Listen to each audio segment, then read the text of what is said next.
वहां पर एक खुल्लर साहब है, क्या नाम है उनका पूरा, राजेश खुल्लर, एक रस्तोगी जी जो चीफ सेक्रेटरी है वो, सीएम साहब थे, एक खुंडरू साहब थे, बुंडरू, ठीक है, ये लोग थे वहां पर। और वहां पर साहब ने, अठावले साहब ने बात रखी कि भाई इतने दिन से न्याय क्यों नहीं मिल रहा।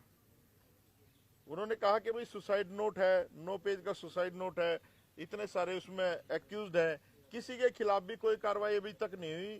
तो क्या मैसेज जा रहा है देश में, हम लोग भी एनडीए का हिस्सा है, अठावले साहब ने कहा, और आप लोग इस प्रदेश के मुख्यमंत्री हैं बीजेपी से। तो खुल्लर साहब ने कुछ बहुत सारे टेक्निकल इश्यूज गिनवा दिए हमें। वो तो मैं सुप्रीम कोर्ट का एडवोकेट हूँ, भाई भी एडवोकेट है, हमें पता है।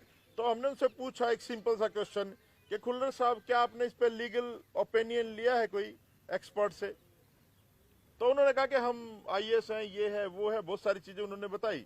तो मैंने उनको एक बात कही, सीएम साहब आप एक प्रेस कॉन्फ्रेंस कर दो, आप प्रेस से क्यों भाग रहे हो, आपने अभी तक एक भी पीसी नहीं करी है, आप प्रेस कॉन्फ्रेंस कर दो, ये टेक्निकल पॉइंट बता दो, पब्लिक ओपिनियन अपने आप निकल के आ जाएगा कि लोगों का ओपिनियन क्या है इस पे।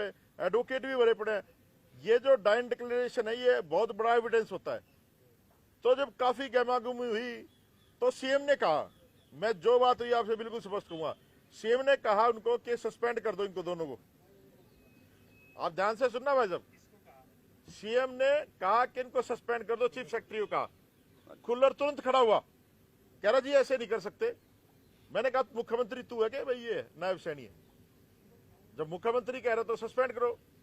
तो फिर मुख्यमंत्री कहते हैं कि मैं तो चपड़ासी भी सस्पेंड नहीं कर सकता। तो ये सोच लो आप कि इस प्रदेश को, हरियाणा को कौन चला